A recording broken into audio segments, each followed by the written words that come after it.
Hi, how are you doing? I am coming to you from my office on this beautiful Tuesday. I've had the most amazing, wonderful day. I went to yoga this morning and I had a big long walk with Charlie and I did a bunch of work and I'm just having a really good day. And man, the ideas and the inspiration are flowing right now. So definitely there will be some new things coming in the next couple weeks. Just you wait.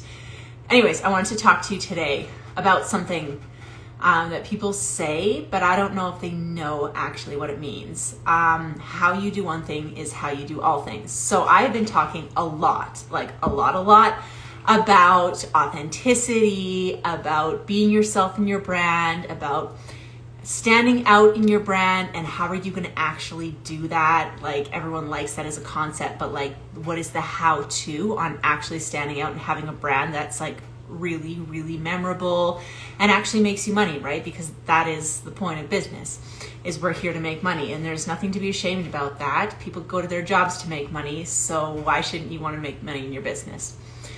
And I think when people say how you do one thing is how you do all things, they kind of get it twisted sometimes. So I want to give you my take on it.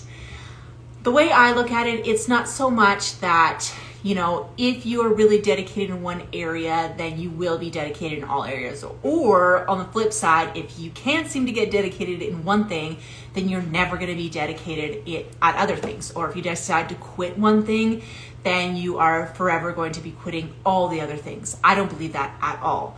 What I believe more is that no matter what you do, it's you doing it. Like that amazing saying, like, wherever you go, there you are. So it's always you doing the thing. So you're going to be putting your spin on it. And that's why how you do one thing is how you do all things. Like, how I do all things is as Stephanie. So that is why when people are like, what is the one thing that's going to really grow my business? Or what is the one thing that's going to really expand my brand? I'm like, well, first of all, there's no such thing as the one thing, right? Everything matters.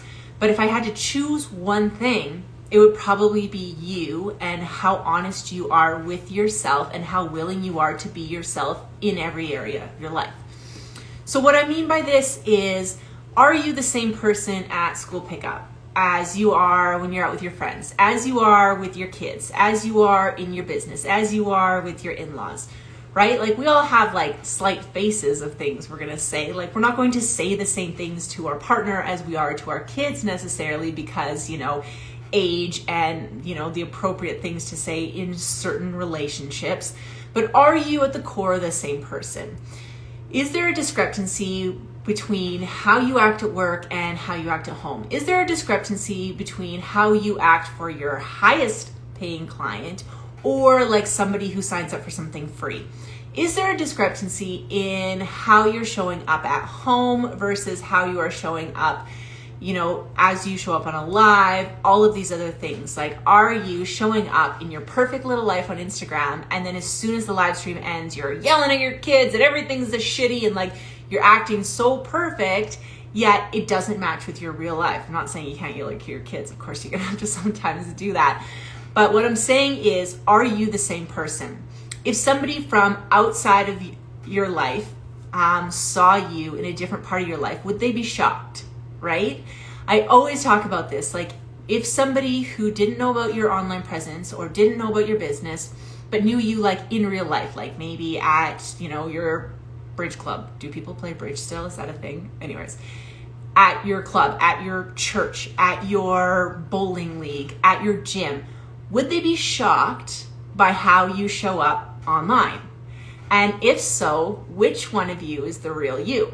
So this is where it gets a little tricky, because I think the bigger the discrepancy of who you wish you were, who you act like when you're out with, you know, this couple people who make you feel free, all of that. The difference between that and then how you act in real life or with your other people, that is like the gap in where you're really failing in being able to grow, in being able to expand your business. That's the gap, right? The gap between who you really are and who you act like, that's what's holding you back. And so this really, really comes to play you know, when you are, especially when you are following the herd, when you are worrying so much about what other people think of you, when you are worried about what other people in your industry think. I did a poll yesterday when I asked about a couple questions. Who are you the most worried about? Who, when you go to show up online, who are you the most worried is going to see you? And most people said people in their industry. And this is something I see all the time. If this is something you struggle with, it's not different or new, and it's certainly not something to be ashamed of because so many people deal with it.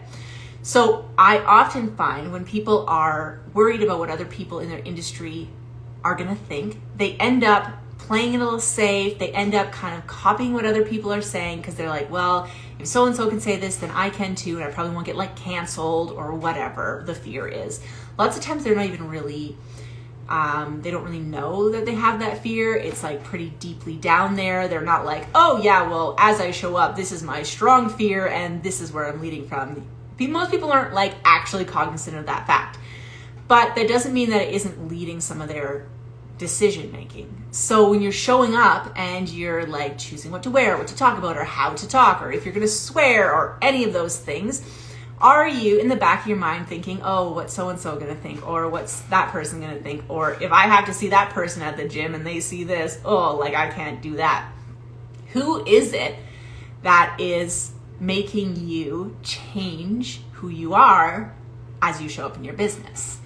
And this is really something that we work through, we're going to work through in my new challenge called Troublemakers. So Troublemakers is where we are going to get in, we're going to like get real in touch with that troublemaker inside. And I don't mean like, let's burn the whole place down. What I mean is we're going to dive into like, okay, what or who or what institution or person or thing is like making you be like, oh, I can't really say what I want to say. And then we're going to unleash a little bit of that internal, like get some of that out, not necessarily in public or online. We are going to together get some of that feels out so that you can really like, okay, I'm going to get in touch with who I actually am, who I actually want to be. And even if you are fairly certain about who you are, you might be surprised what comes out.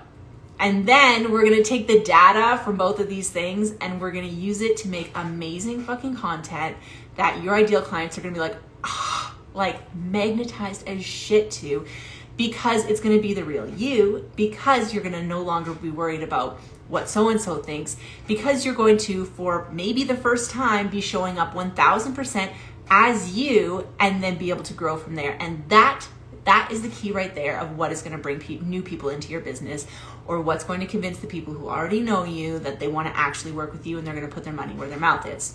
Because people are always talking about growth. Like, I want to grow, I want to get this business bigger, I want to do this, I want to get more Instagram followers, I want to get more TikTok followers, I want to put out more content, blah, blah, blah. It's like all this big emphasis on growth. But if you don't know who you are, or if you aren't being honest about it, then how are you going to grow? If the new people come in and you're not being honest about who you are, what you want to do, then that's wasted energy on both your parts. What you want to do is actually be so fucking solid on who you are, on what you want, on exactly like, what are you doing here? Like, what's the point of all of this? If you're not super duper fucking solid on that, then there won't be growth. And if there is, then that growth won't be sustainable and it won't be the right people, because you won't have been saying the thing that actually attracts them in. Like, you know, we all have that one friend who's like so fun that they can make anything fun, right? Like, it doesn't matter what you're doing, if you're doing the worst lame thing or if you're waiting or things go awry, like they're like so fun and you have a good time no matter what, because you can laugh about it, you can be your absolute self with that person. Like, that's the person. That's how you want to be to your ideal clients online as you're showing up in your brand. That's who you want to be, because we all know the flip side of that. The person who, even if you're doing the funnest thing, they can make it a drag. And you certainly don't want to be doing that. Not saying you had to be good vibes only, but saying if you are being your actual self, you're going to attract the people who, it doesn't matter where you go. It doesn't matter what situation you guys end up in. They want to be there because they fucking love you. But if you're not being honest or super straightforward or brave in who you are and showing all the parts of you, then you're never going to build those strong relationships. You're never going to have those clients who will follow you through a niche change, or follow you through as you pivot your business, or follow you as you grow, or this or that and the other thing. The way that you do that is by showing up as you and tapping into, okay, who the fuck am I? Like, maybe you're not like, I'm harboring a deep, dark secret. That's 99% of the time not what's going on. Usually what's going on is somebody is, you know, what you're feeling is you're like, I kind of feel like, what's the point of all this? Like, I'm working really hard, but like nothing's coming from it. I'm feeling bored in my brand. I'm feeling in my business. I feel like I'm just saying the same shit over again. I feel like it's like all too much. That's the feeling to trigger you to know that something's off, that you're playing a bit small, that something's holding you back. And until we dig in and investigate what the fuck that is, you might not know. So you might have no idea what exactly is holding you back. And that's why I do what I do, because this is my fucking specialty. Helping people be their true, free fucking selves and helping them make money doing it. That's what I do. What do you do? If you're not totally sure, then you absolutely, positively, 1000% need to be with me in Troublemakers. We're starting on Monday of next week. The link is in my story. It's going to be fucking amazing. And I can't wait to see you there.